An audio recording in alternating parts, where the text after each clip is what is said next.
What's up guys, and welcome back to a brand new video today here on Codename Pizza. Today, we're gonna completely chill out. We're gonna relax. We're just gonna talk zombies. We're gonna talk about DLC4 zombies, and most importantly, we're gonna talk about the entire history of DLC4 zombies, spanning the entire life cycle of zombies itself. So, sit back, relax, listen to my voice, watch the visuals. This video did take me ages to make, so make sure you absolutely smash that like button to support us. We'll aim for 5,000 likes, I don't know what you want to do. And also click the subscribe button. Become the latest member of the Pizza Club. Let me know you want more videos like this, and we'll do more like this in the future. But here we go, the entire history of DLC4 zombies. With DLC4 for Black Ops 4 right around the corner, I thought this was easily the perfect time to talk about the history of DLC4. Now, DLC4 maps for most people have always been the most exciting part of the season. Playing a game for an entire year to find out the ending to that year's story sounds pretty thrilling, right? But also, it can be slightly disappointing, as we'll see later in this video. Any guesses on which map might have been a disappointment? Put it inside the comment section right now. Our DLC4 journey starts with Call of Duty World at War.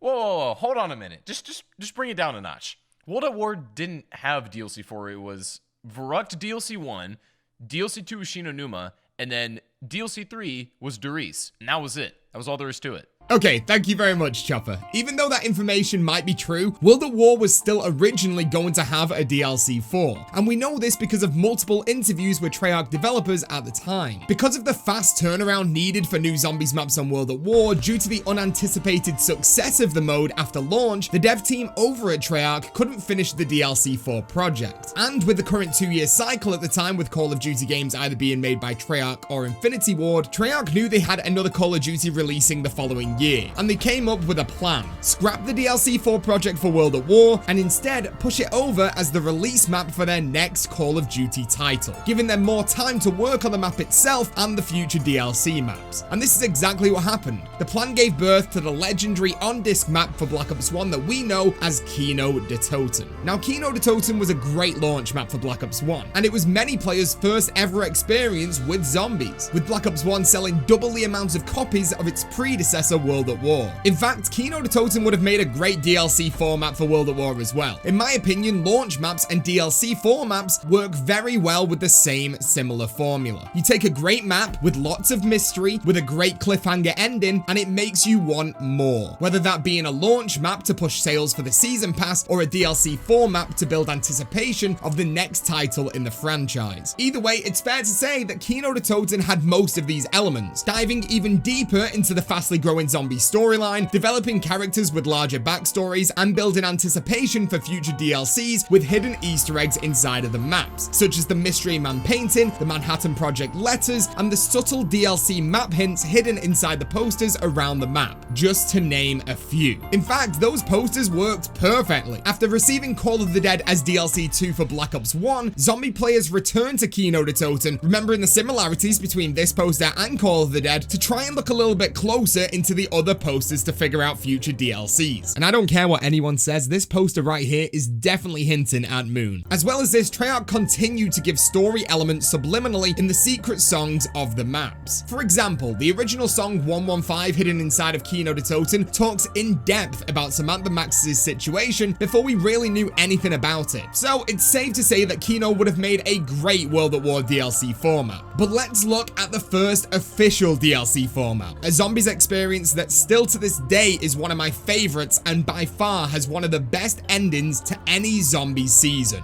Moon. Now, it's safe to say that like Kino Der Toten during World at War season, Moon had a slightly troubled past. Originally, Treyarch planned the DLC season of Black Ops 1 to finish with a zombies map set in the catacombs of Paris. In an interview with Treyarch developers back in 2011 at COD XP, they mention, "Our fans always want more. That's why we build things bigger and better for each DLC." That's how we ended up on the Moon. Moon used to be called Paris. It actually was a map set in Paris. And as we were developing developing it, we thought, we can't just end zombies in France. Let's be serious about this. Let's go to space. Moon seemed to be loved by most zombie fans. Due to its great storyline and fantastic Easter egg, it managed to become a classic, and its charm managed to resonate with an array of different types of zombie players. The backstory of Moon is that our Ultimus crew travel to Groom Lake, Nevada, where they teleport to the Griffin Station facility located on the moon. Now there, Richtofen advises the crew to hack into the base's operation systems by doing various Easter egg steps and giving them access to the MPD, also known as the Pyramid device. There, Richtofen makes the crew fill up the device with undead souls before flipping the switch on the wall to reveal the elusive Samantha Maxis for the very first time in zombies history. Now this at the time was a big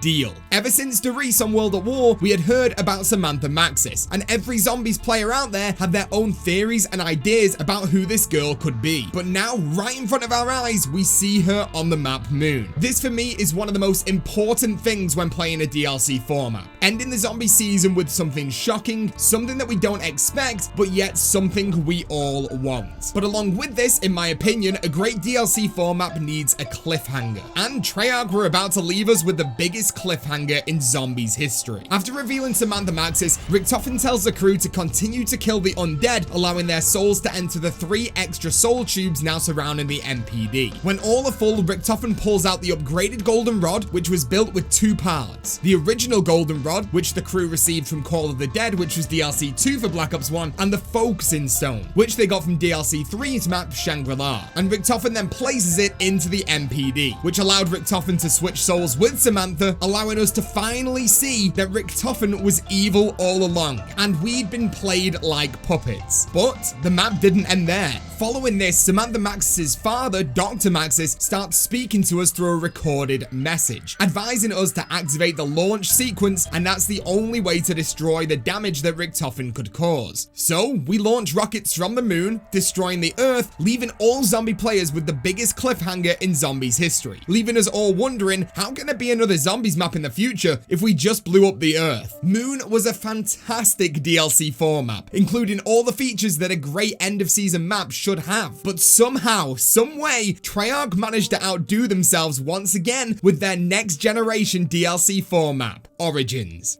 After a troubled start with Black Ops 2's zombie season, with some, let's say, questionable maps like Transit and Die Rise, the lead developer role for Treyarch Zombies was being pushed over to Jason Blundell. Jason's vision for zombies was very different than the original route that Jimmy Zielinski had, who was the previous lead designer. Therefore, for the end of Black Ops 2's zombie season with DLC 4, Jason Blundell wanted to push the boundaries and go back to the very start of the zombie storyline and create a new story surrounding the story we'd already been following for the past 5 years. Working from the ground up. Origins was released on August 27, 2013, first on Xbox 360, and a month later for PS3 and PC users. This map was like nothing we'd ever seen before, bringing us features that would stand the test of time that still remain in zombie maps to this day. One of those features are the wonder weapons. By this point in time, it had become an absolute standard staple inside of zombie maps that each release would come with a new wonder weapon. So Jason Blundell and his team took this concept and times it by 4, creating the Origins zombie staffs. And the greatest thing about these staffs is that they didn't allow these staffs just to be something that we got out of the traditional mystery box, but we were actually able to craft these weapons by following a quest that surrounds the story of the map. But it wasn't just the variety of weapons which made Origins a complete masterpiece, it was the storytelling through the main Easter egg quest as well. During the Easter egg quest for Origins, we are following the commands of Samantha Maxis, with the overall goal of freeing her from Agartha, with the final step of the Easter egg being killing 100 zombies in the crazy place, which opens up a portal to Agartha, and then we send Dr. Maxis through the portal to find his daughter. To this day, Origins holds up as one of the greatest Easter eggs of all time. Treyarch brought so many new features to the table with this map. But remember what I said before, to make a great DLC 4 map, you need a great cliffhanger, and Treyarch definitely provided us with this map. After completing the Easter egg, zombie players were treated to the very first end cutscene in zombies history. history, where we see Samantha and another little boy known as Eddie, which we now know to be Edward Richtofen, playing with toys before a voice comes over the speaker system telling them to put their toys down and make sure all the windows are locked before coming down to the basement, with Eddie then replying saying he didn't even get his turn yet, and Samantha telling him, "Tomorrow, Eddie, tomorrow you make the rules. My dad says he's got a plan." This end cutscene was such an amazing cliffhanger, giving the zombies community exactly what we always wanted from a zombies map. Content that we can theorize over years of time and come up with our own ideas about what the future of zombies might hold. And theorize we did. Videos on YouTube and theories on message board websites shot up in their hundreds of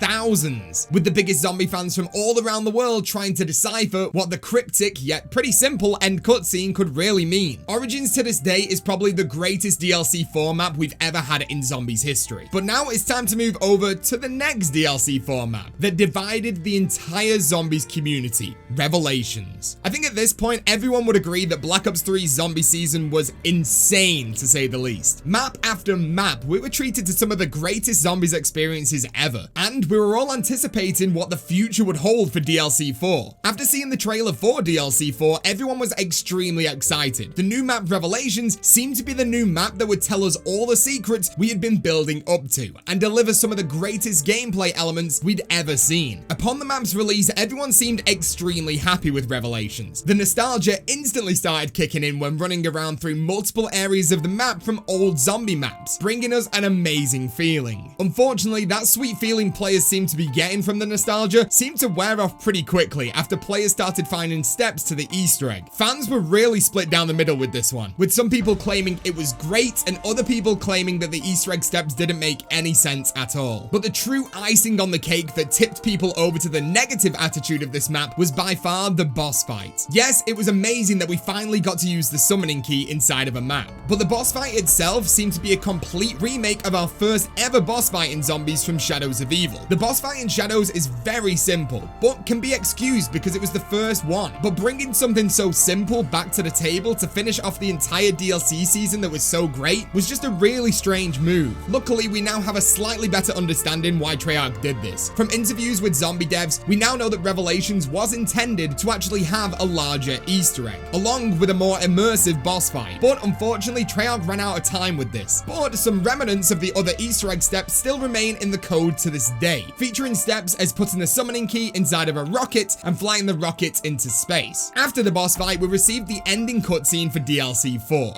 and therefore the ending cutscene to the whole of Black Ops 3. In this cutscene, we see our crew and Dr. Monty, with Dr. Monty explaining that now the world is perfect. No undead, no apothecans, but the problem is that the crew is still there. We find out that the blood vials on our crew seem to be the key to their existence still, and Monty is gonna send them away before they start disappearing, and Monty responds, "Actually, that works out perfectly." For me personally, it wasn't a bad ending, it just wasn't the ending that we all wanted. And with the release of the timeline practically giving us the entire zombie story from start to finish, the ending to Revelations just didn't seem to have that cliffhanger spark that we'd received in Moon and Origins, which leads us on to DLC4 of Black Ops 4. Now, Black Ops 4 has definitely had a very rough DLC season, but according to Treyarch, this map is going to be the last Ether map ever. I would like you to return to this video in 1 year, 2 years from now, maybe 3 years from now, and I want you to leave a comment telling me that I was completely right in what I'm about to say. My theory is that Treyarch will probably bring the Ether crew back. I think when Zombies DLC download numbers start to drop in future years because there's no characters that we resonate with anymore, Treyarch will get that green light to bring these characters back and push sales of their product once again. But either way, I'm excited for the future of Zombies and to see where it goes. I'm also extremely thankful for everything Treyarch has provided us over the past 11 years. I, as well as many of you guys, have grown up with Zombies, and it means a lot to each and every one of us. And with that, I say thank you, Treyarch, and I hope you bring us more amazing Zombies action in 2020 with your next Call of Duty title. But there you go. I hope you guys enjoyed this video. That was the entire history of DLC4 Zombies. If you enjoyed this video, make sure you absolutely smash a like on it right now. I would love it if you guys could do that. Support the channel, click the subscribe button, and become the latest member of the Pizza Club. Let me know if you enjoyed this type of video inside the comment section, and thank you for watching, guys, and peace out.